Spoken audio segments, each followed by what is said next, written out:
नमस्कार दोस्तों, स्वागत है आप सभी का मेरे YouTube चैनल लवेश ब्लॉग्स में। तो जैसा कि मैंने आपको पिछले 2 वीडियो में प्रोनाउन बताए थे, तो प्रोनाउन क्या होते हैं ये आपने समझ लिया पहले वीडियो में।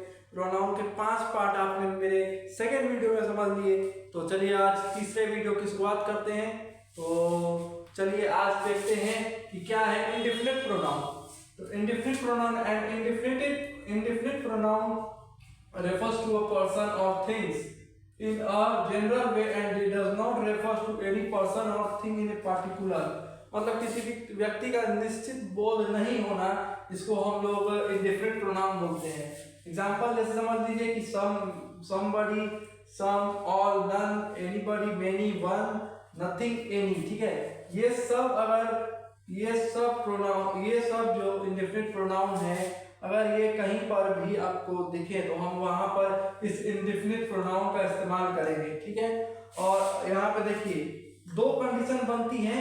जैसा एक कंडीशन है कि सम आर जीनियस, तो अगर यह सम अगर कहीं पर भी यूज हो प्रोनाउन के साथ, किसी भी प्रोनाउन के साथ, तो वहां पे इंडेफिनिट प्रोनाउन का यूज होगा। लेकिन अगर नाउन के पहले इस्तेमाल हो, नाउन के पहले, जैसे यहाँ बुक है, सम बुक्स आर स्टोलन, तो यहाँ बुक मतलब नाउन है, ये बुक तो नाउन है। तो अगर ये बुक इस्तेमाल हो, जैसे किसी नाउन के पहले इस्तेमाल हो, तो वहां पे हम इंडेफिनिट एडजेक्टिव का इस्तेमाल करेंगे। ठीक है दोस्तों, मुझे लगता है कि आप लोग समझ गए होंगे। तो आपको अगर नहीं समझ में आता है तो हम संडे को तो वीडियो ला ही रहे हैं, उसमें आपको हम लोग फिर से एक बार इसको समझा देंगे। लेकिन तब तक के लिए आप लोग इसको अच्छे से पढ़िए, नोट कर लेते। तो दोस्तों आपने पिछला समझ लिया होगा, तो चलिए अब आगे देखते हैं 7वां डिस्ट्रीब्यूटिव प्रोनाउन। डिस्ट्रीब्यूटिव प्रोनाउन में क्या है, तो देखिए when, each, either and neither, मतलब अगर ईच, आइदर और नाइदर अगर are used in pronoun are known as distributive pronoun. मतलब डिस्ट्रीब्यूटिव प्रोनाउन में अगर ये आइदर, ईच, आइदर और नाइदर अगर इस्तेमाल होते हैं सेंटेंस में कहीं भी अगर ईच, आइदर और नाइदर इस्तेमाल होते हैं, तो वहां हम लोग देखेंगे कि सेंटेंस में डिस्ट्रीब्यूटिव प्रोनाउन का इस्तेमाल होगा। ठीक है, तो जैसे कि आप देखिए यहाँ सेंटेंस में एग्जांपल में each of you is guilty, यहाँ ईच इस्तेमाल हुआ है, तो ये कौन सी सेंटेंस है, ये हो गई डिस्ट्रीब्यूटिव की सेंटेंस। ठीक है, डिस्ट्रीब्यूटिव प्रोनाउन ये कौन सी बनेगी।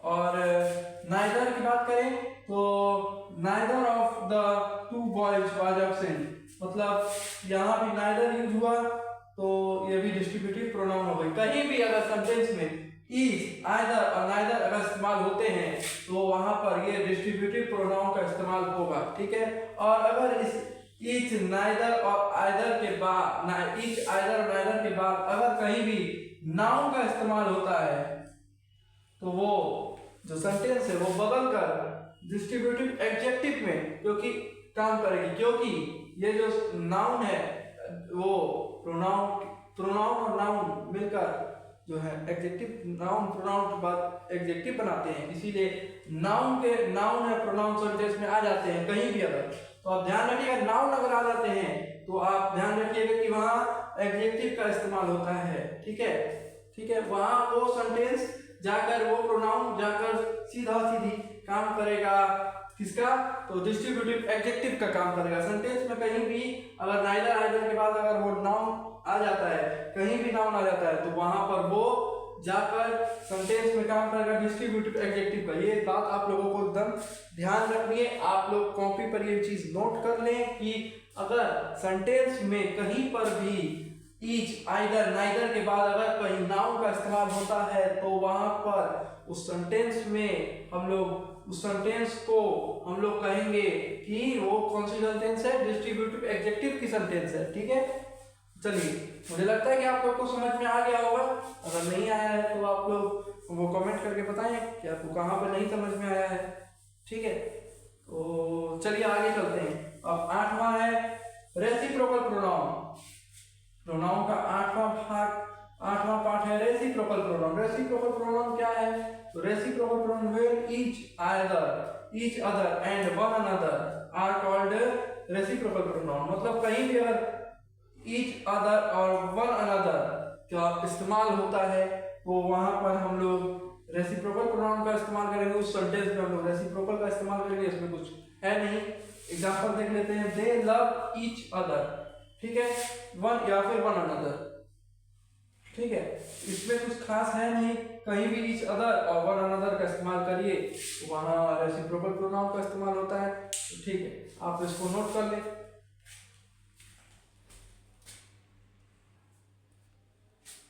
तो दोस्तों रिलेटिव प्रोनाउन के बारे में बात करते हैं। तो हम लोग relative pronoun refers to a noun pronoun given before and relate the said noun pronoun to a group of words coming after, ठीक है, मतलब रिलेटिव प्रोनाउन जो है वो जो है नाउन और प्रोनाउन के साथ आने वाले नाउन और प्रोनाउन, जैसे नाउन हुए, जैसे यहाँ बुक है, एक दिस इज बुक है, sorry this is the book, ठीक है, ये बुक है, और this was given to me, ये मतलब ये एग्जांपल, ये समझ लीजिए एग्जांपल के तौर पर दिस इज बुक, और यहाँ पर ये जो सेंटेंस है, एक सेंटेंस, ये दूसरा सेंटेंस जो है, इन दो सेंटेंस को जोड़ने के लिए, नाउन और प्रोनाउन को रिलेट करने के लिए इसका इस्तेमाल, रिलेटिव प्रोनाउन का इस्तेमाल किया जाता है। जहाँ पर हु, हुम, हुज, व्हिच, व्हाट, ये सब जो है प्रोनाउन, ये सब है रिलेटिव प्रोनाउन है, ठीक है। लेकिन यहाँ पर व्हिच का काम है कि ये नंबर को काउंटिंग करता है, नंबर की काउंटिंग करता है, ये सेंटेंस में काउंटिंग करता है, लेकिन नंबर की काउंटिंग करता है, ठीक है। तो एग्जांपल तो आपने समझ लिया कि this is a book, this was given to me, ठीक है। यहाँ इस सेंटेंस में ये सेंटेंस यहाँ बंद हो गया, दिस इज अ बुक, ये एक सेंटेंस पूरा हो गया, ये सेंटेंस नंबर 1 हो गया। ये क्या है, this was given to me, ये सेंटेंस नंबर 2 है, ठीक है। तो दिस इज द बुक, ये सेंटेंस तो एक हो गया, लेकिन यहाँ ये डैड जो है रिलेटिव प्रोनाउन है, रिलेटिव प्रोनाउन है, क्या है, रिलेटिव प्रोनाउन है, ये दैट रिलेटिव प्रोनाउन है, इसने आकर इन दो सेंटेंस को जोड़ दिया, ठीक है, ये दो सेंटेंस को जोड़कर एक सेंटेंस बनाया इसने। इसका काम तो आप समझ ही गए होंगे, तो फिर मैं एक बार आपको रिपीट कर देता हूँ कि कहीं नाउन और प्रोनाउन की जगह पर नाउन और प्रोनाउन, जैसे किसी दो सेंटेंस में नाउन और प्रोनाउन है, उन दो सेंटेंस के बीच में आकर उस सेंटेंस को रिलेट करने का काम ये करता है, ठीक है। इसलिए ये हु, हुम, हुज, व्हिच, व्हाट, ये सब ये रिलेटिव प्रोनाउन है, लेकिन ये जो व्हिच का काम है ये नंबर को काउंट करता है, ठीक है। ये एग्जांपल है उसके, आप एग्जांपल के तौर पे इसको देख सकते हैं, आप लोग नोट कर लीजिए इसको। और हाँ, एक जरूरी बात और, हम लोग आपके लिए एक मिसलेनियस क्वेश्चन की सीरीज लेके आएंगे जो कि सैटरडे को होगी, वो प्रोनाउन के ऊपर, ठीक है, आप इसको नोट कर लें।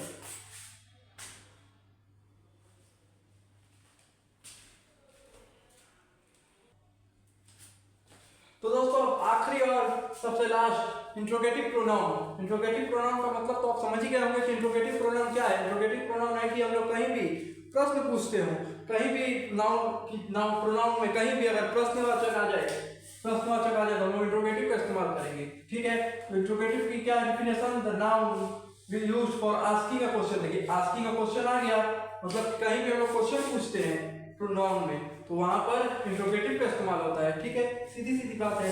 एग्जांपल के तौर पे देख लेते हैं, who, whom, where, which, which, who, how, ठीक है।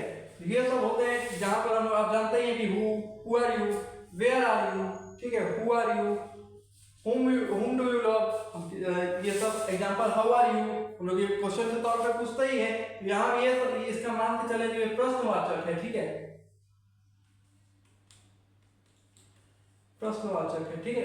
प्रश्नवाचक हिंदी में आपने पढ़ा ही होगा, प्रश्नवाचक सर्वनाम, तो ये वही है, ठीक है। कहीं भी आस्किंग अ क्वेश्चन, अगर कहीं भी क्वेश्चन पूछते हैं तो हम लोग इसका इस्तेमाल करते हैं, ठीक है दोस्तों। तो आज के तीसरे पार्ट का द एंड होता है और प्रोनाउन का भी यहाँ खत्म होता है, और हम लोग आपके लिए मिसलेनियस क्वेश्चन की सीरीज बहुत जल्द से जल्द शनिवार को नहीं तो रविवार को लेकर आएंगे, ठीक है दोस्तों। और आपको कहीं भी डाउट हो तो प्लीज कमेंट में करके बताएं, और मेरे चैनल को please like, share and subscribe जरूर से जरूर करें दोस्तों, ठीक है दोस्तों। Thank you. आप लोग नोट कर सकते हैं।